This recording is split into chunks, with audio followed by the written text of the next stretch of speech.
오늘은 밧세바와 가늠한 다윗이란 제목으로 말씀을 나누겠습니다. 오늘 본문은 우리가 너무너무 잘 아는 밧세바의 간음 사건입니다. 우리가 잘 알기 때문에 쉽게 생각하면 안 돼요. 많이 들었기 때문에 가볍게 여기시면 안 되고 오늘 잘 들으시길 바랍니다. 오늘 새로운 관점들을 제가 여러분들에게 제시하고자 합니다. 익숙한 본문이기 때문에 더 잘 이해될 수 있잖아요. 그죠? 자, 승승장구하던 다윗이요, 11장부터는 하락세를 달리기 시작합니다. 하락세에 접어들게 되는데요. 그 계기가 뭐냐면 바로 이 밧세바 간음 사건입니다. 이 사건이 얼마나 결정적인 사건이냐면 성경은 이 사건을 이렇게 평가합니다. 열왕기상 15장 5절. 이는 다윗이 햇사람 우리아의 일 외에는 평생에 여호와 보시기에 정직하게 행하고 자기에게 명령하신 모든 일을 어기지 아니하였음이라. 아멘. 하나님 보시기에 다윗은 늘 정직했고 모든 일을 어기지 않았대요. 뭐만 빼고요? 우리아의 일 외에는, 이 일만큼은 인정하시지 않으시겠대요. 이게 성경의 평가입니다. 하나님의 평가. 그러니까 이게 얼마나 결정적인 사건이었길래, 그럼 다윗이 한 번도 죄 지은 적이 없다는 뜻입니까? 이 사건 외에는 죄 지은 적 없다는 뜻이 아니잖아요. 다윗도 죄가 많았어요. 부족함이 많았거든요. 불순종한 일도 있습니다만, 그런데 하나님이 다른 것들은 다 넘어가 주셨는데 이 사건만큼은 주님 보시기에 기쁘시지 않으셨대요. 왜냐하면 다윗이 죄가 없던 게 아니라 다윗은 언제든지 죄를 짓고 깨닫게 되면 곧바로 회개했어요. 돌이켰습니다. 이게 다윗이 참 잘했던 거예요. 그래서 예배자라는 별명이 붙어 있는 거 아닙니까? 늘 예배하는 마음으로 살았고 언제든지 자신의 부족함이 확인되면 하나님 앞에 회개했고 곧바로 예배했고 주님의 얼굴을 구했거든요. 이게 사울에게 쫓기는 순간에도 하나님이 그를 기뻐하셨던 이유입니다. 언제 어디서나 다윗의 목표는 딱 하나, 주님의 얼굴을 구하는 거였어요. 죄가 없던 게 아니라 늘 주님의 얼굴을 구했기 때문에 죄가 깨달아지면 그 자리에서 회개했고 돌이켰고, 이게 다윗이 참 잘한 일이거든요. 그런데 이 밧세바 사건만큼은 하나님이 용납할 수 없다는 뜻은 뭐냐면 이 사건만큼은 하나님으로부터 멀어졌던 시간이요, 하나님을 외면했던 시간이란 얘기예요. 이따 살펴보시면 아시겠지만 밧세바 간음 사건하고 끝날 문제가 아닙니다. 실제 그가 회개했던 시간은 아이를 임신하고 아이를 낳은 다음 얘기예요. 낳을 즈음 얘기입니다. 그때 나단 선지자에 의해서 책망을 받거든요. 임신했던 기간 동안이니까 다윗은 적어도 자기가 죄를 지어놓고도 그 죄를 덮으려고 여러 가지 거짓말들을 계속해 오고요. 결국은 아이를 출산할 때까지 대략 1년 가까운 시간을 죄 없는 사람처럼 살았어요. 하나님 없이 산 거죠. 하나님 앞에 있었다면 옛날 같으면 언제든지 회개했었을 다윗이 하나님 없이 사는 겁니다. 하나님 이 사건만큼은 그냥 넘어가지 않는 거죠. 잘 들여다보면 이 사건이 하나님의 모든 계명을 다 어긴 사건과 같아요. 사람과 관계된 계명, 부모를 공경하라부터 시작해서 살간도고탐, 그죠? 살간도고탐, 살인하지 말라. 그러나 우리아를 전장에 내보내 죽게 만든 살인죄를 범했고요.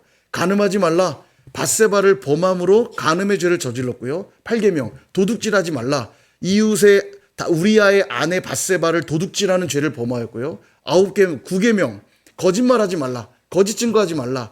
그의 자신의 죄를 덮으려고 계속 거짓말하거든요. 거짓 증거하고요. 마지막 10계명, 탐하지 말라. 이웃의 아내를 탐하는 죄를 저질러요. 결국 하나님이 말씀하신 모든 계명을 다 지은 총체적인 죄를 짓고 이 죄를 덮기에만 급급했어요. 이 죄의 그 핵심은 뭐냐? 하나님을 전혀 의식하지 않은 죄, 하나님을 경외하지 않은 죄, 이렇게 말할 수 있습니다. 그렇다면 우리도 동일하게 살펴봐야 되겠죠.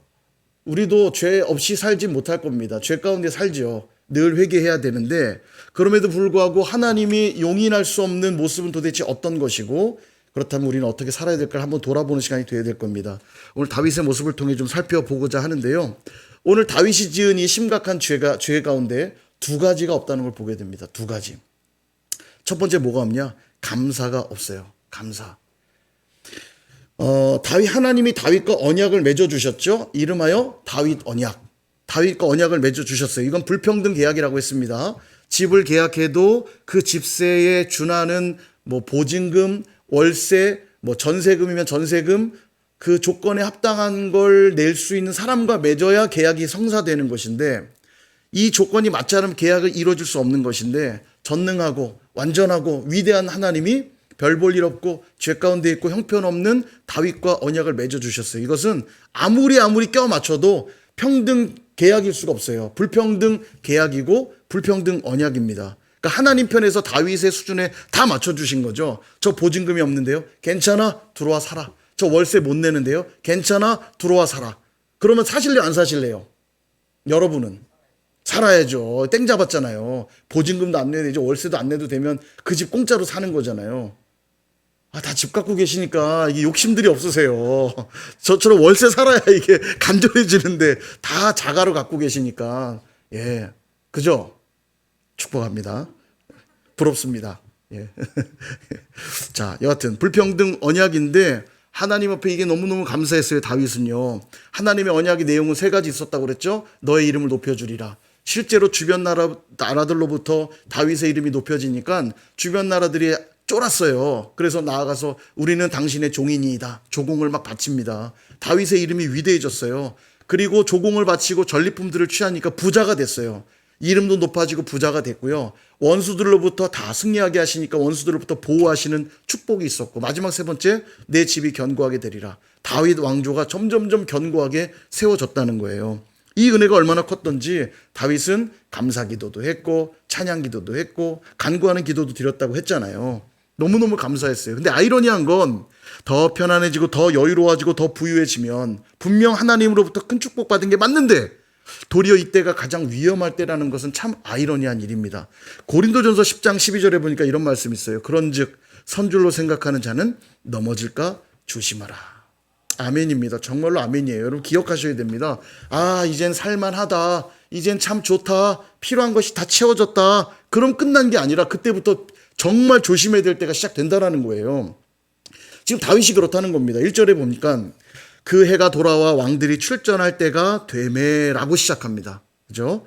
이 말이 뭐냐면 다윗이요. 오늘 읽은 본문 앞의 내용을 보면 암몬과의 전쟁이 나오죠.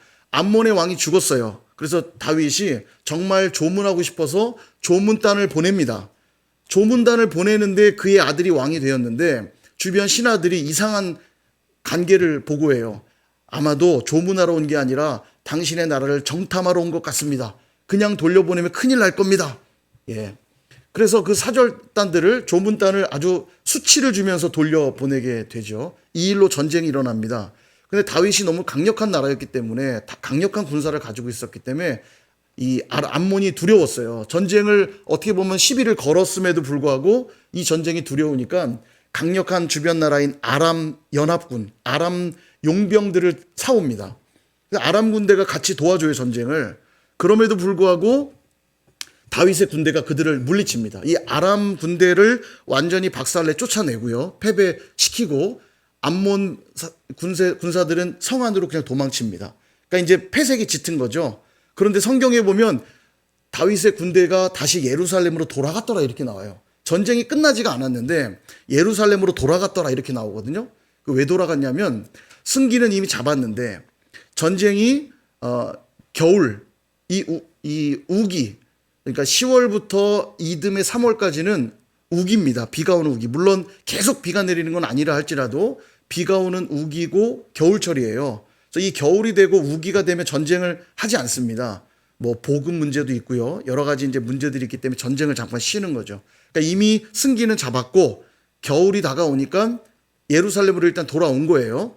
돌아오고 이듬해 봄이 되길 기다린 겁니다. 그래서 오늘 아까 보신 1절에 그 해가 돌아와 이렇게 돼 있죠. 새해가 됐다는 얘기예요. 그러니까 유대인들이 말하는 1월, 아비벌이라고 하는 1월은 우리가 사용하는 태양력으로 얘기를 들면 3월에서 4월경이거든요. 6월절. 그들이 말하는 6월절은 우리가 사용하는 월력으로 말하면 3, 4월경입니다. 봄이 된 거예요, 봄이. 그러니까 그들에게는 해가 돌아온 시간이지만 계절상으로는 봄이 온 거예요. 우기가 끝나고 건기가 시작되는 때고 겨울이 가고 봄이 시작되는 때입니다. 그러니까 다시 그동안 못했던 전쟁을 다시 시작할 때가 됐다는 뜻이에요. 이게 왕들이 출전한다는 얘기는 왕이 나가서 전쟁의 마지막 승패를 가를 때는 왕이 반드시 출전합니다. 왜냐하면 전쟁을 할 때 왕이 나가면 군사들의 사기가 진작되겠죠. 와, 우리 다윗 왕이 우리와 함께한다. 이게 승기가 되겠죠. 그래서 사기를 복돋고 전쟁에서 승리를 한 다음에 승리의 깃발을 누가 꽂아요? 왕이 꽂아야죠. 너는 너의 패배를 인정하느냐? 그러면 상대 족국이 예, 잘못했습니다. 이러면서 이제 왕이 마지막 승기를 꽂는 거잖아요. 그러니까 승기를 앞두고 있는 이때에 왕들이 출전할 때가 됐다. 이제 다윗이 나가서 이 전쟁을 마무리할 때가 됐는데 어떤 일이 벌어지냐?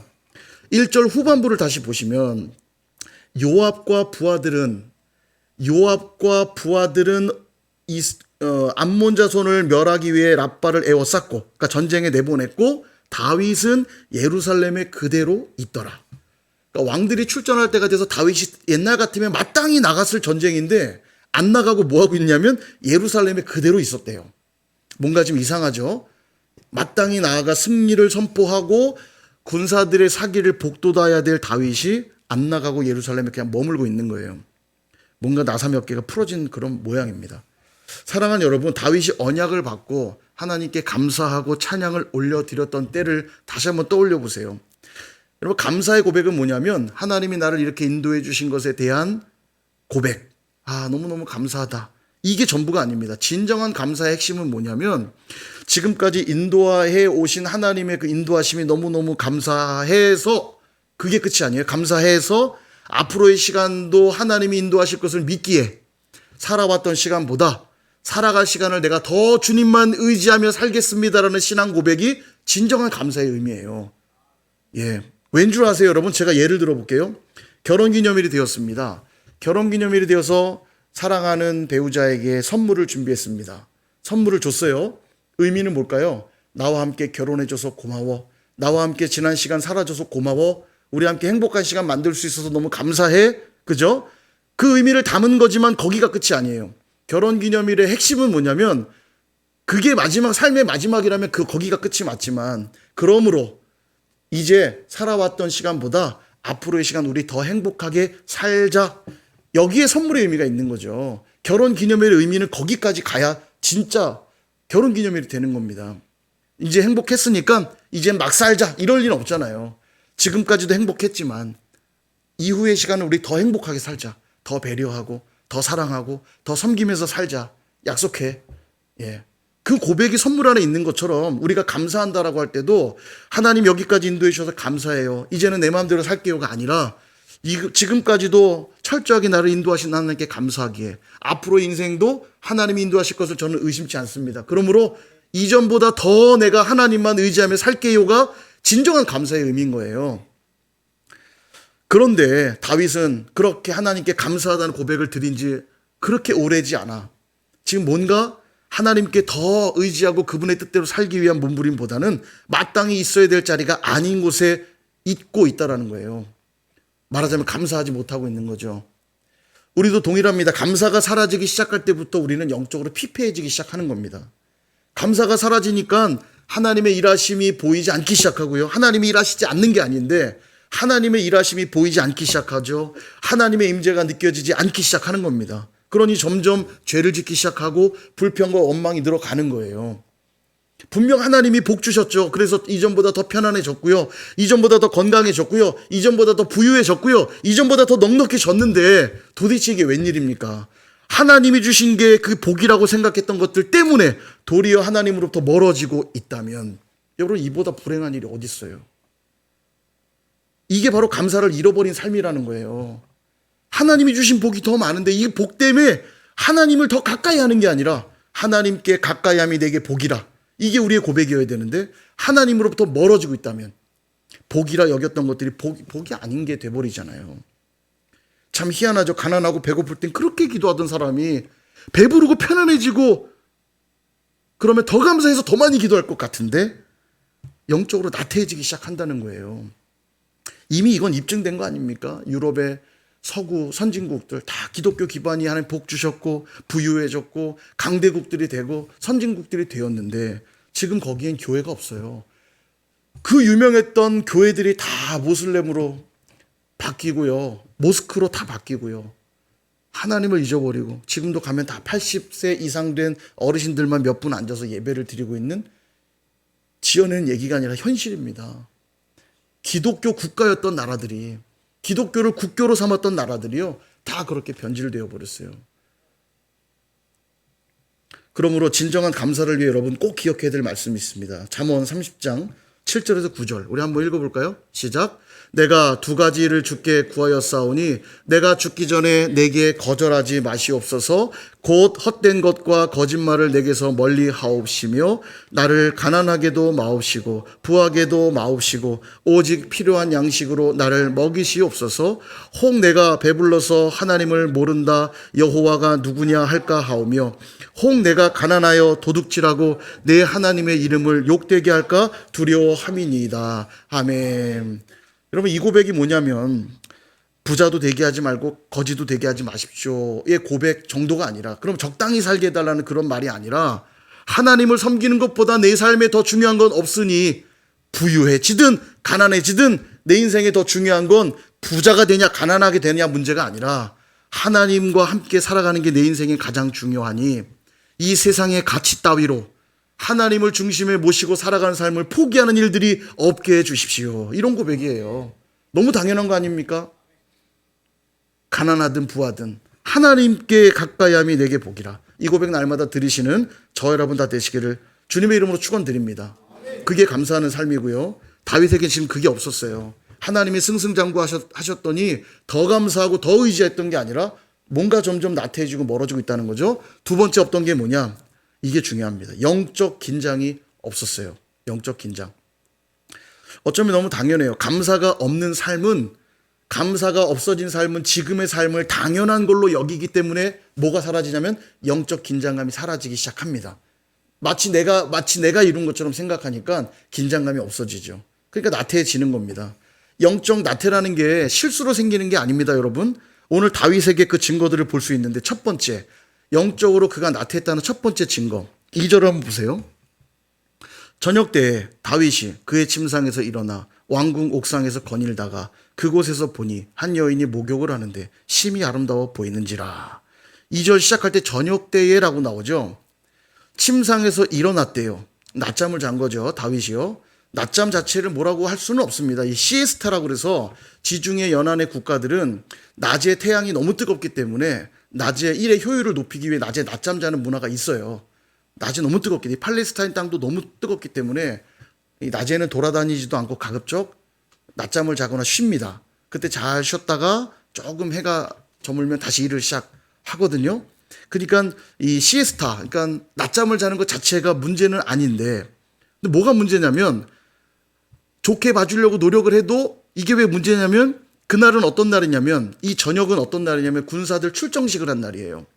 그러니까 암몬과의 남은 전쟁을 치르기 위해서 요압을 필두로 한 군사들을 가서 승리하고 오너라 그러고 출정을 시켜놓고 다윗은 돌아서서 뭐 했다는 얘기예요? 낮잠을 잤다는 얘기입니다. 출정을 시켜놓고. 적어도 그날만큼은, 군사들이 출정한 그날만큼은 우리가 평소에 알던 다윗이라면 군사들을 위해 기도하고, 그죠? 하나님을 의뢰했어야 될 것 같은데, 그는 여느 때와 아무 일 없다는 듯이 그냥 낮잠을 자버렸다는 거예요. 이게 첫 번째 영적 나태해짐 증거고요. 영적 긴장감이 없죠. 자기의 소중한 군대가 지금 전쟁 출정식을 나간 그날 그냥 낮잠 자고 있던 거예요. 함께 나간 것도 함께 나가지 않은 것도 문제인데, 적어도 안 나갔다면 기도라도 좀 하면서 긴장감을 좀 갖고 우리 군사들이 잘 싸우고 돌아오도록 그랬어야 하지만 태평하게 낮잠을 잔 것, 이게 첫 번째 증거고요. 영적 나태의 두 번째 증거가 있습니다. 낮잠을 자고 일어난 다윗이 옥상을 거닙니다. 옥상을 거닐다가 목욕하고 있는 한 여인을 봤는데 너무너무 아름답더라는 거예요. 그리고는 아름다운 여인을 본 것도 좀 문제지만 뭐 눈에 띈 걸 어떻게 하겠어요? 봤어요. 근데 보고서 뭐라고 하냐면 그 여인을 데려오라. 그 여인을 데려오라 이렇게 말해요. 여러분, 왕궁 근처에 있는 집이라면 그는 어떤 집이었을까요? 왕궁 근처에 누가 살죠? 일반 서민들이 사나요? 왕궁 근처에 일반 서민들이 살지 않아요. 왕궁 근처에는 왕의 신하들이나 최측근들이 살게 돼 있습니다. 그죠? 10중 8구 왕족들이거나 왕의 신하들이 왕궁 주변에 살게 돼 있어요. 그러니까 그 여인이 누군지 정확히 모르더라도 적어도 그는 왕족 내지는 왕의 신하 중에 한 가족일 게 너무너무 분명해요. 근데도 데려오라는 건 뭐냐면 이미 다윗의 마음 안에 뭐가 있는 겁니까? 음욕이 있는 거예요. 음욕. 저 아름다운 여인을 내가 보고 싶다는 음욕이 이미 들어와 있는 거죠. 이게 영적 나태의 지금 두 번째 증거예요. 마음을 지금 전혀 통제하지 못하고 있죠. 영적 나태의 세 번째 증거. 데려왔어요, 여인을. 그리고 그 여인이 누구라고 보고를 받냐면 이게 중요합니다. 엘리암의 딸이요 우리아의 아내 밧세바입니다. 밧세바가 아니니까 이렇게 답을 해줍니다. 예, 이게 굉장히 충격적인 일인데 사무엘 하 23장에 가보면 엘리암이 누구냐면요. 37명의 용사, 다윗의 37명의 용사가 나오거든요.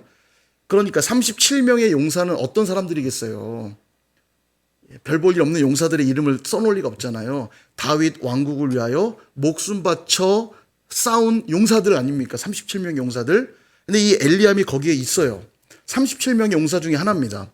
그 용사의 딸이고요. 또 우리아도 37명의 용사의 이름이 있어요.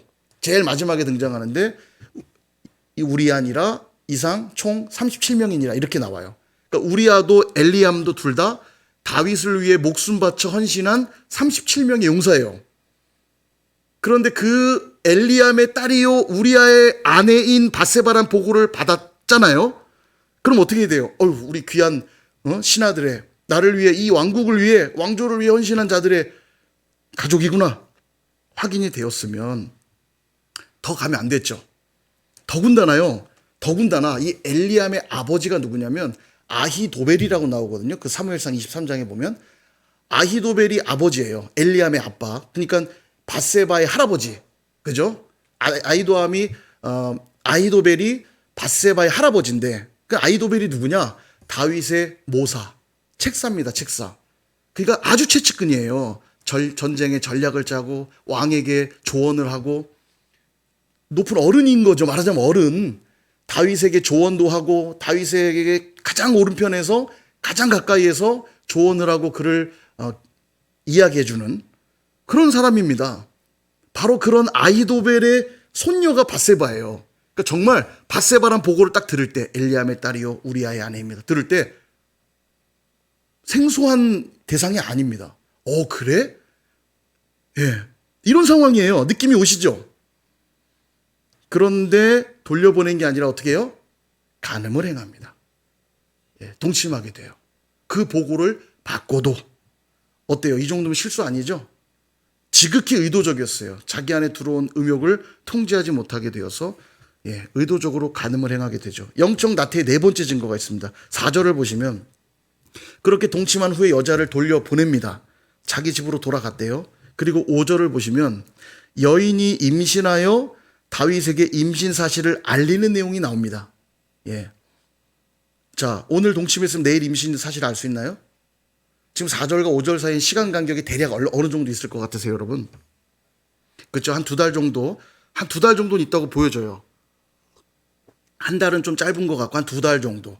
4절과 5절 사이엔 시간의 갭이 두 달 정도 있는 겁니다. 여인이 돌아갔는데 한 두 달쯤 지나니까 자기 몸에 달라진 현상을 깨달았겠죠.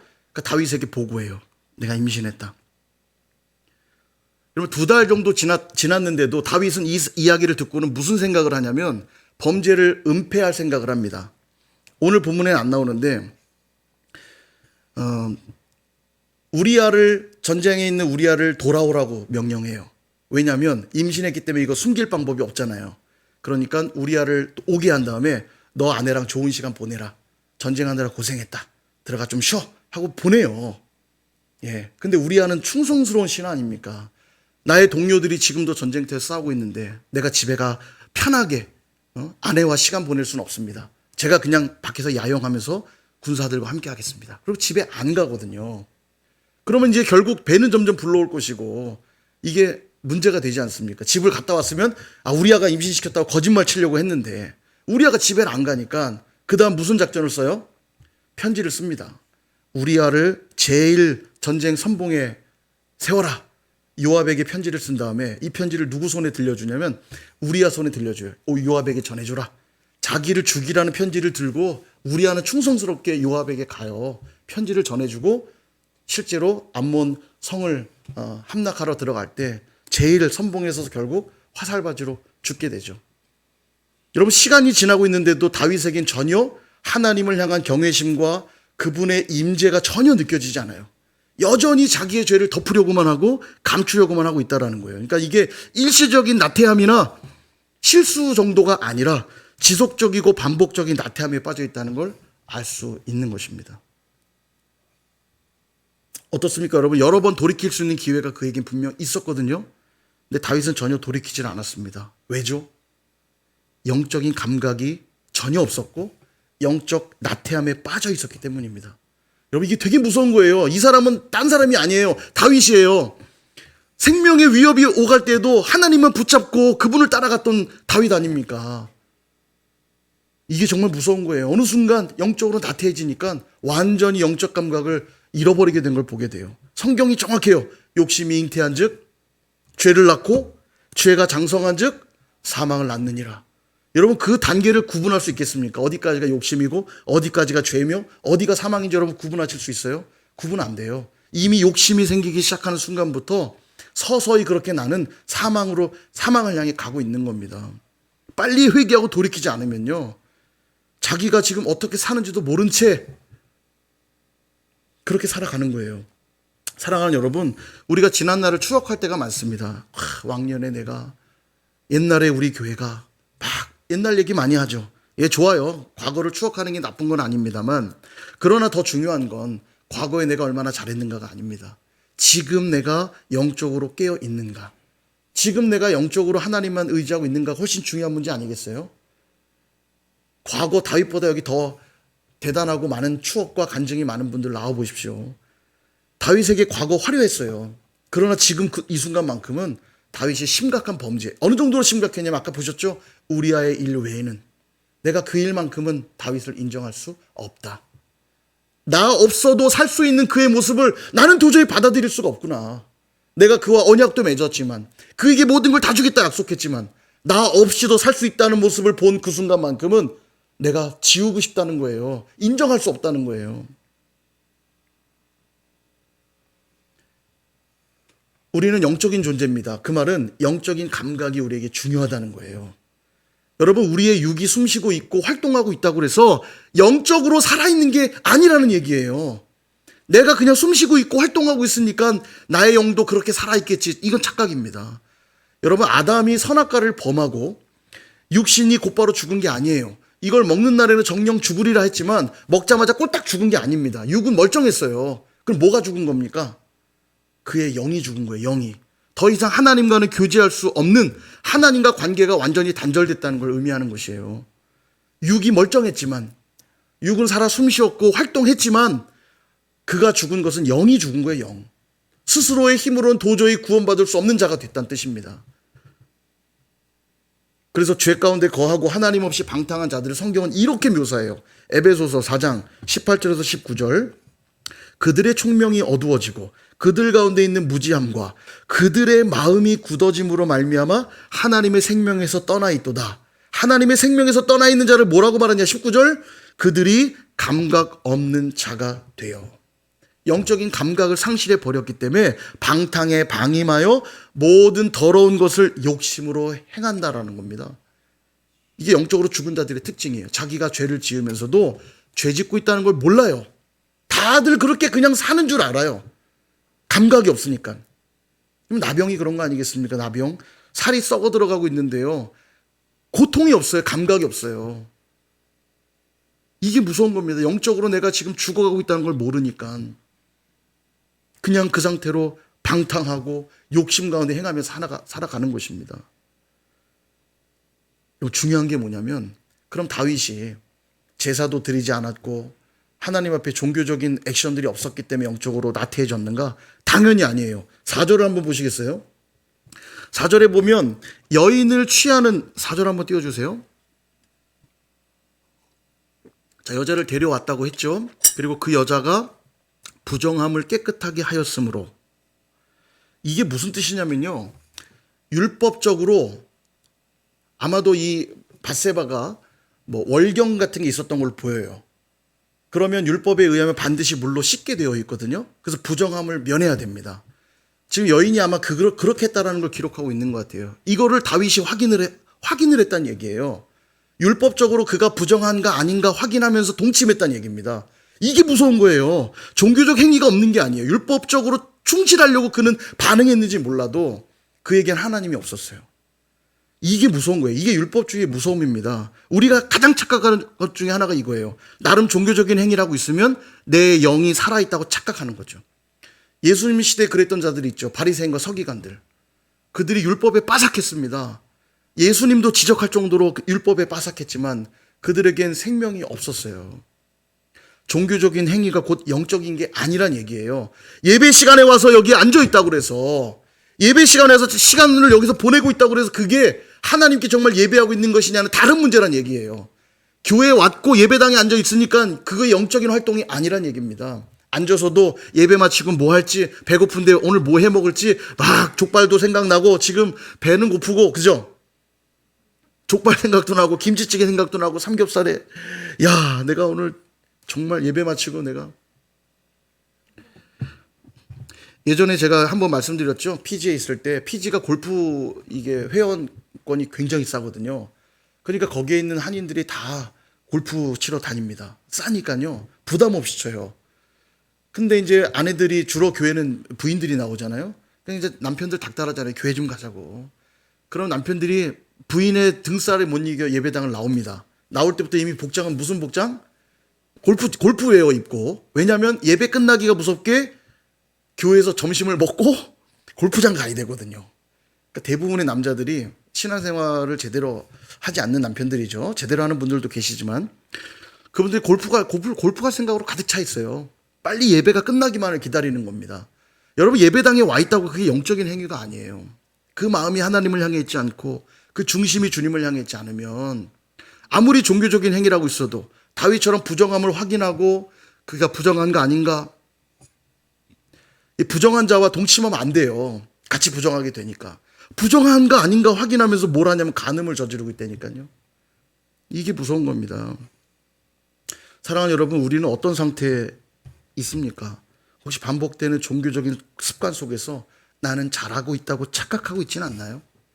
내가 직분을 받았다고 어떤 역할인가를 감당하고 있으니까 나는 당연히 잘하고 있는 것이야 라고 생각하고 있지는 않습니까?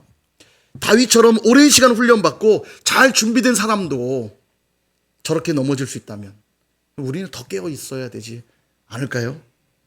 그러므로 바라기는 저와 여러분 모두가 성령 안에서 늘 깨어 있기를 구하시기를 바랍니다. 다윗보다 우리가 더 위대하고 더 좋은 건 뭐냐면 다윗은 성령이 없는 시대에 살았지만 우리는 성령이 부어진 시대에 있기 때문에 우리가 다윗보다 더 위대하게 살아낼 수 있어요. 우리 안에 누가 계세요? 성령님이 계시니까요. 예, 정말로 성령의 인도함 받기로 작정한 자들은요, 다윗보다 더 멋진 삶 살아갈 수 있는 거예요. 만약 그렇게 하지 않는다면 영적 나태가 언제 왔는지도 모르게 내 삶에 스며들어와 나도 모르는 사이에 죄가 죄인지도 모르고 그렇게 예배를 우습게 여기고 기도하는 삶을 가볍게 여기고 성령 없이 살아도 되는 것인 양 그렇게 살아갈지도 모른다니까요. 마치 냄비 안에 있는 개구리가 언제든지 마음만 먹으면 냄비 바깥으로 뛰어나갈 수 있는 걸 알면서도 따뜻하게 데워지는 그 물이 좋아서 헤엄치고 놀다가 확 한순간 삶아져서 뒤집어지는 거 아닙니까? 그렇게 삶아져 죽는 거예요. 우리도 그렇게 될 수 있는 거예요. 언젠간 난 나갈 거야. 언젠간 나갈 거야 한다고 나간 게 아닌 겁니다. 언제 자기가 삶아지고 있는지도 모른 채로 그냥 살던 습관대로 살다가 살던 모습대로 그냥 살다가 훌딱 뒤집어져서 영적으로 나태해진 채로 게을러진 채로 그렇게 영적인 죽음 가운데 놓이게 될 수 있는 겁니다. 그게 사탄의 유혹 아닙니까? 나도 모르게 찾아오는 그 삶의 즐거움과 편안함 속에 슬며시 사단의 유혹들이 들어오는 거예요. 나도 모르게 찾아오는 슬럼프는 어떻게 하겠습니까? 우리 슬럼프 빠질 수 있어요. 괜찮습니다. 나도 모르게 찾아오는 우울증을 어찌 하겠습니까? 예, 그럴 수 있어요. 그래서 우리에겐 공동체가 중요한 겁니다. 만약 다윗이 군사들과 함께 출정했더라면 저는 그거를 다시 한번 생각해 봐요. 다윗이 언제나 그랬듯 자기가 소중하게 여겼던 자기의 동료들, 자기 목숨처럼 중요하게 여겼던 동료들과 함께 늘 그래 왔듯 그때에도 함께 출정했더라면, 함께 예배하러 갔다면, 함께 기도하러 갔다면 어땠을까? 우린 인정해야 됩니다. 우리 각 개인은 약할 수밖에 없어요. 여러분이 아무리 대단한 것 같지만 언제든지 사단의 공격 앞에 넘어질 수 있는 존재들입니다. 그러나 함께 할 때 우리는 견고해지는 거예요. 전도서 4장 11절에서 12절 우리 같이 한번 이 말씀 읽어볼까요? 시작. 또 두 사람이 함께 누우면 따뜻하거니와 한 사람이면 어찌 따뜻하랴. 한 사람이면 패하겠거니와 두 사람이면 맞설 수 있나니 세 겹줄은 쉽게 끊어지지 아니하느니라. 아멘. 여러분, 그래서 선일교회 공동체는 너무 중요합니다. 여러분, 이 교회 문 닫으면 옆 교회 가면 되지가 아니라고요. 여기가 무너지면 나도 무너지는 겁니다. 내 옆에 있는 지체가 쓰러지면 나도 쓰러지는 거예요. 그래서 옆에 있는 지체들을 잡아주는 게 곧 내가 사는 길이에요. 내가 사는 길. 옆에 있는 지체가 슬럼프에 빠진 것처럼 보이고 낙심한 것 같이 보이면 더 내가 기도해야 돼요. 그래야 그도 살고 나도 살기 때문입니다. 진이여 한 곳에 무너지면 사단의 공격은요 아주 전면전을 하지 않아요. 사단은 그렇게 아주 정직하지 않습니다. 비겁해요. 사단의 공격 방식은 늘 약한 곳을 타고 들어오는 겁니다. 공동체에 제일 믿음 없고 제일 형편없고 제일 부족한 자들 통해서 공격이 들어와요. 그래서 그 진지만 무너지면 본물 터지듯, 원래 뚝이 무너질 때는 작은 구멍 때문에 무너지는 겁니다. 거대한 폭탄이 터져서 무너지는 게 아니라 작은 구멍으로부터 서서히 무너지기 시작해 한 번에 무너지는 거예요. 연약한 지체들을 잘 잡아주는 건 너무 중요합니다. 내 옆에 있는 지체들의 손을 잡아주고 그들과 함께 기도하는 게 너무너무 중요해요. 그들과 세 겹줄을 이룰 때 우리는 안전한 것입니다. 바라기는 저와 여러분 모두가 우리 선일 공동체 안에서 지체들과 더불어서 함께 예배하고 함께 말씀 붙들고 함께 기도하며 그렇게 영적으로 늘 깨어 있으실 수 있기를 주님의 이름으로 축원드립니다.